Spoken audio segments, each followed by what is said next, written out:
오늘 고난주간 특별 새벽 기도의 4일째 날인데요. 마가복음 14장 32절에서 42절 말씀을 통하여 민망의 날 있었던 일, 그런 제목으로 하나님 말씀 나누겠습니다.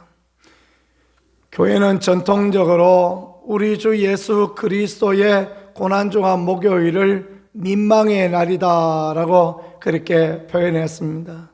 주님은 고난을 당하고 고통을 당하였지만 그 제자들은 그를 팔기도 하고 그를 부인하기도 하고 도망을 가기도 하고, 참 마음으로는 원이로되 육신이 약하도다 말씀하신 것처럼 민망히 행하였다 하여서 그렇게 민망의 날이다 이렇게 말하곤 했습니다.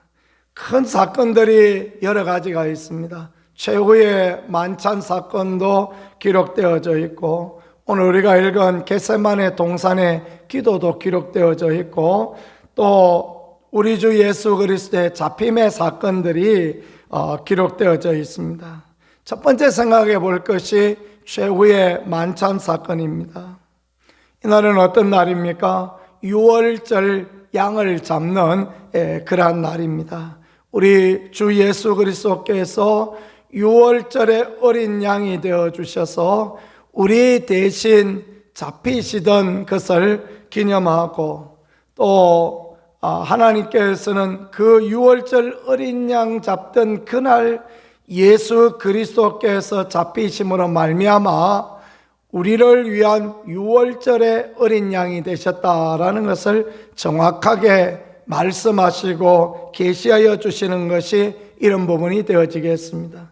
유월절 어린 양은 어떤 부분입니까? 출애굽할 때, 애굽에서 탈출할 때 그 마지막 장자가 죽는 재앙, 그 재앙을 넘어가기 위하여서 하나님께서 유월절의 어린 양을 잡아 그 피를 임방과 설주에 바른 모든 집마다 저주를 면하게 하셨던 그것을 기념하는 그런 부분이죠. 그것은 부분적이고 지엽적인 부분이었지만 예수 그리스도의 십자가의 사건을 통하여 모든 사람, 온 세계 모든 사람들에게 이 은혜가 임하게 하시는 것, 이게 예수 그리스도의 유월절 사건이다라는 것을 우리가 믿고 가면 되는 것입니다. 유월절을 어디서 먹을까? 제자들은 고민을 했습니다. 예루살렘에 올라오니 거기 집도 없고 절도 없는 그런 형편이었으니까 예수님께서 제자들에게 말씀하십니다. 성내에 가봐라. 물 한 동이 이고 가는 여자가 있을 거다. 그 여자를 따라가서 그 집 주인한테 우리 주님께서 유월절 잡수실 예비된 곳이 어디 있느냐 물어보면 큰 다락방을 보여줄 텐데 거기에서 유월절을 준비하라 그렇게 말씀하십니다.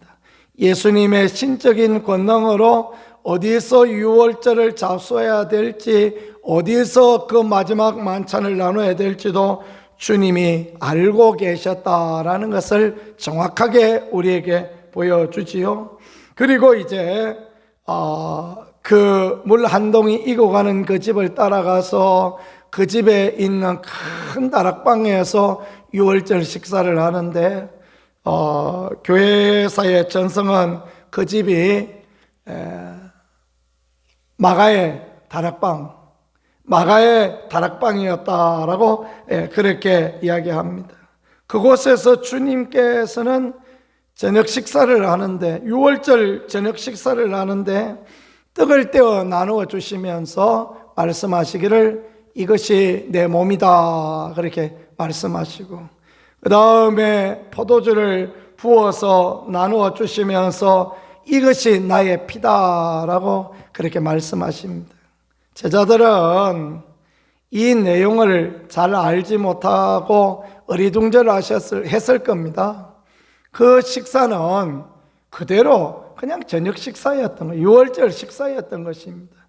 느닷없이 주님께서 떡을 떼어 나누어 주시면서 이것이 내 몸이다 말씀하시고, 또 잔을 부어서 그 포도주를 주시면서 이것이 내 피다 말씀하실 때, 오늘 주님이 왜 이 말씀하시나 그렇게 생각했을 수도 있겠어요. 그러나 주님께서는 당신께서 그 제자들을 위하여, 모든 사람들을 위하여, 그 후대에 살아갈 우리 모든 사람을 위하여 십자가 지실 것을 알고 계시고 친히 당신의 몸을 찢어 당신의 피를 흘려 우리를 살리실 것을 생각하며 그렇게 나누어 주셨다라는 것, 우리가 이런 것들을 생각해 보는 것, 참 하나님 앞에 귀함이 되어지겠습니다.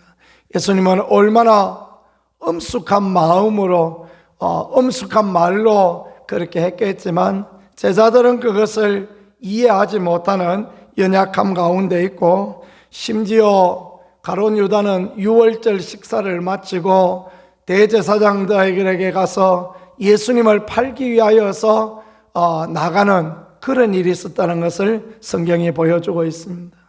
아무리 귀한 하나님의 은혜와 아무리 귀한 축복이 있어도 우리가 이해하지 못하고 또 그것을 믿음으로 받아들이지 못하고 그럴 때가 저나 여러분의 삶 가운데 얼마나 그렇게 많은지 모르겠습니다. 믿음의 삶을 살아갈 때 우리가 하나님 앞에 꼭 드려야 될 기도, 내가 주의 은혜를 알기를 원합니다. 예수님을 더 알기를 원합니다. 주님의 뜻을 더 알기를 원합니다. 하나님의 심정을 알기를 원합니다. 그렇게 믿음으로 기도하고 주의 은혜 누려갈 수 있는 우리가 되어질 수 있기를 간절히 소망합니다. 성경이 안 보이고 하나님의 뜻이 안 보이고 당연히 안 보입니다. 우리는 연약하기 때문에 그렇습니다. 목사는 성경을 딱 읽어보면 다 보이는가? 아니요, 그렇지 않습니다. 신방 가면 그냥 그 집에 가면 그 집에 꼭 필요한 말씀이 막 그냥 쑥 나오느냐? 절대 그렇지 않습니다. 기도하고 하나님의 은혜를 구하고, 주님, 이 가정에는 어떤 말씀을 드리는 게 좋을까요? 그래서 주님이 퍼뜩 생각나게 하시면 그대로 말씀을 전하고, 그런데요, 그때 은혜가 있어요. 그때 하나님의 도우심이 있고, 그렇습니다. 우리가 하나님 앞에 믿음의 삶을 살아갈 때 기도와 금식 외에는 이런 유관할 수 없다. 주님 말씀하셨던 것처럼 기도하고 하나님 앞에 금식하고 하나님의 은혜를 구하기 전에는 하나님을 알 수가 없습니다.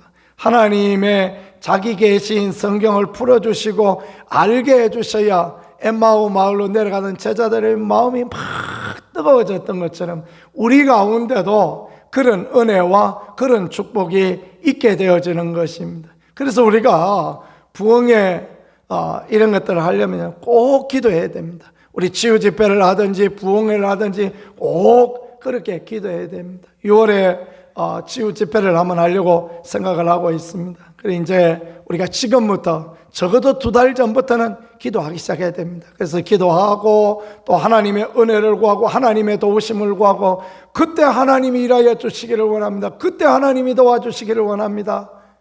하나님이 어떻게 하시느냐 하면 그런 기도를 간절하게 드렸던 그 순서대로 보면 하나님이 일하시더라고요. 제가 목회하면서 경험했던 게 그겁니다. 하나님 앞에 거룩한 열정과 열망을 가졌던 순서대로 하나님 보니까요, 은혜를 더하여 주시더라고요. 그냥 하는 것 같다 하고 봉투 하나 들고 나오신 분, 그런 사람에게도 은혜가 임하여 지긴 합니다.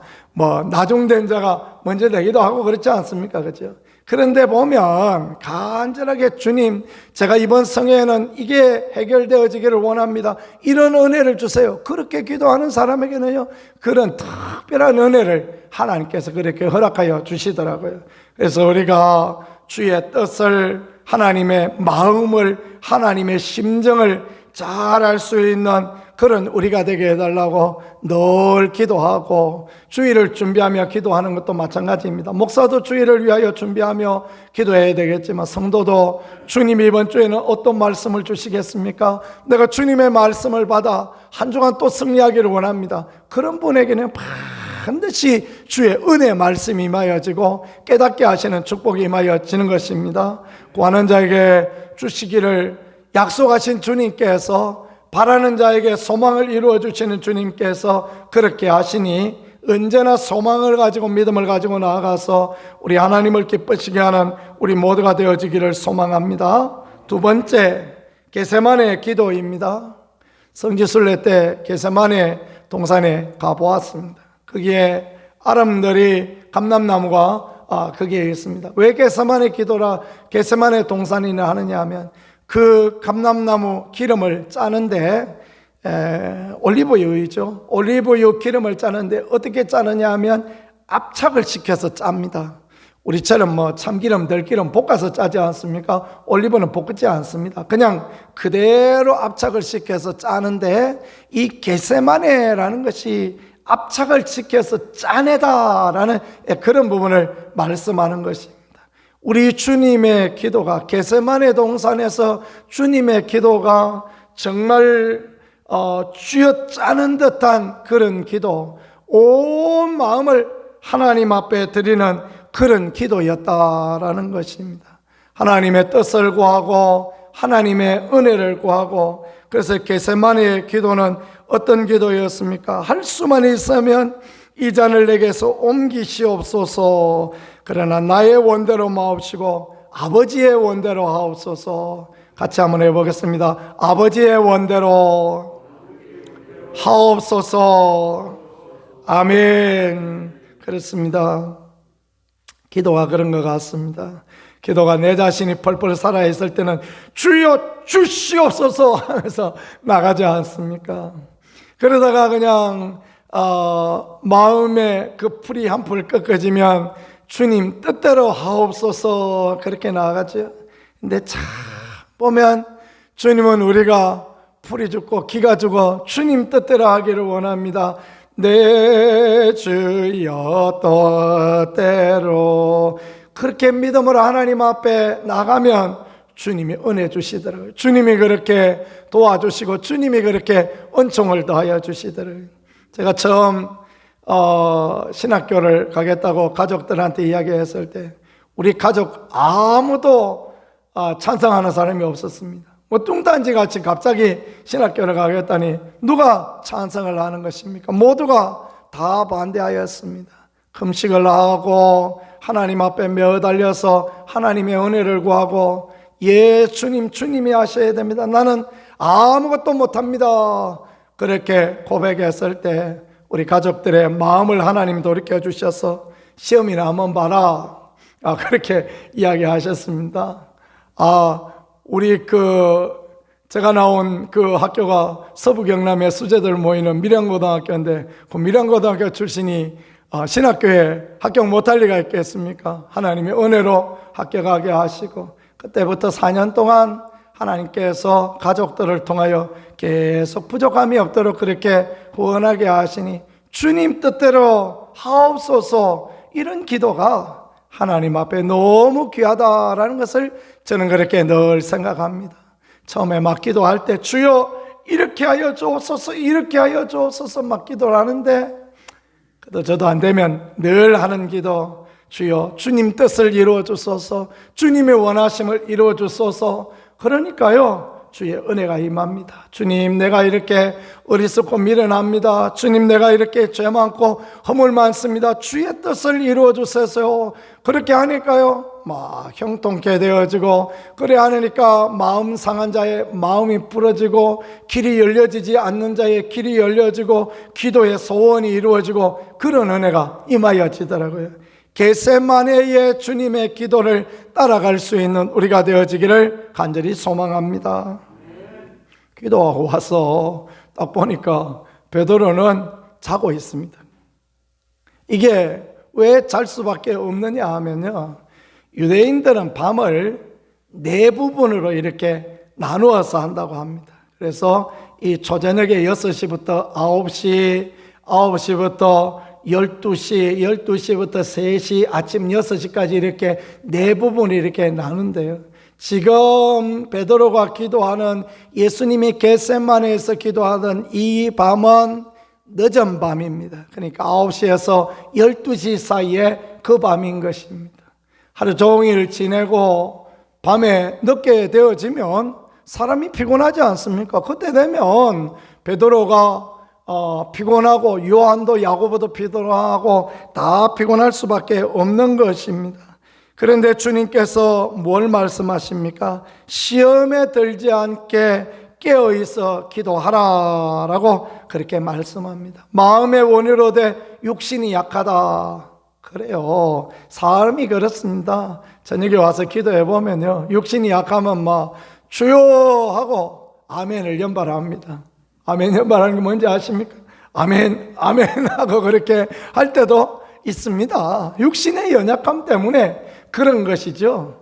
그런데 주님께서 야 이놈아 왜 여기 와서 졸고 있느냐, 그 말씀 한 번도 안 하시니까요, 얼마나 감사하고 또 감사하고 그런지 모르겠습니다. 시험에 들지 않게 깨어 기도하는 것, 아버지의 뜻이 이루어지기를 기도하는 것, 이게 얼마나 귀하고 얼마나 복된 것입니까? 사단은 와서 계속해서 예수님께 그런 마음의 속삭임을 하지 않았겠습니까? 기도해보면 딴 생각 들지 않습니까? 예수님 기도할 때도 그 시험산에서 시험하였던 마귀가 와서 예수님께 십자가가 뭐야? 십자가가 뭐야? 네가 그렇게 벌거벗겨서 죽는 그게 뭐야? 그렇게 자꾸 꼬였을 겁니다. 그러니까 주님이 할 수만 있으면 이 잔을 내게서 옮기시옵소서 그런 기도를 했겠죠. 그러나 성령이 도우시니 하나님의 은혜가 임하여지니 우리 주님께서 육신의 한계를 극복하시고 아버지여 내 뜻대로 마옵시고 아버지 뜻대로 하옵소서 그렇게 믿음의 기도를 올려드리고 그렇게 시험을 이기고 승리하셨던 것을 우리는 볼 수 있는 것입니다. 겟세마네의 기도만이 모든 시험을 이기고 모든 마귀를 이기고 하나님의 뜻이 이루어지게 하는 능력이니 우리가 믿음의 기도를 주님 앞에 올려드리고 하나님을 신뢰하는 기도를 올려드리고 그렇게 예수님 닮아갈 수 있는 은혜가 있으시기를 예수님 이름으로 간절히 축복합니다. 그 다음에 잡히시오 정죄를 받는 예수 그리스도, 마지막은 그것입니다. 거짓 증인이 일어나서 무슨 성전을 헐었다가 사흘 만에 다시 짓겠다, 온갖 무덤없는 이야기들을 나누지만 그러나 예수님의 죄를 드러낼 수 없습니다.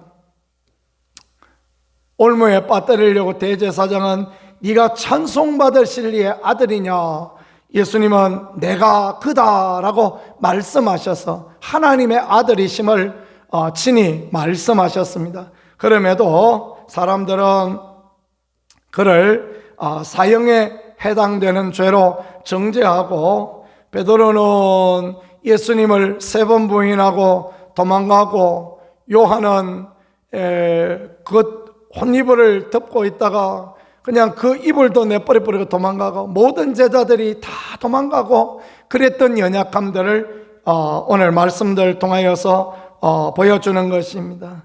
예수님은 어떠하였습니까? 예수님은 철저히 자신의 찢겨져 죽으실 것을 생각하며 최후의 만찬을 주시고 겟세마네에서 하나님의 뜻을 따라서 기도하시고 하나님의 뜻을 따라 잡혀가시고, 그런데 제자들은 예수님의 마음을, 예수님의 뜻을 알지 못하고 예수님 부인하기도 하고 도망가기도 하고 쓸데없이 그냥 다 부인하고 도망가도 나는 주님 따라가겠습니다 말하고 하던 그런 연약함을 보이지요. 우리도 다 마찬가지입니다. 주님 앞에서는 우리는 다 연약하고 다 부족할 뿐입니다. 목사도 부족하고 성도도 부족하고 다 우리는 부족할 뿐입니다.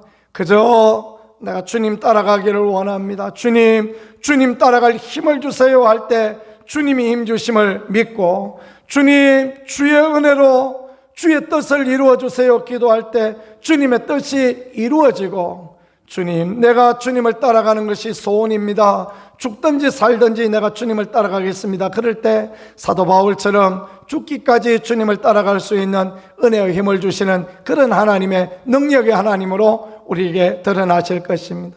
고난중한 특별 새벽기도에 오신 여러분, 우리는 연약합니다. 그러나 주의 은혜를 구하고 도우심을 구하면 우리는 반드시 믿음의 길을 가며 주님 따라가며 승리의 길을 가며 부활의 영광을 보는 아름다운 사람들이 되어질 것입니다. 그런 놀라운 은혜를 누리는 우리 모두가 되어질 수 있기를 우리 구세주 예수 그리스도 이름으로 간절히 축복합니다.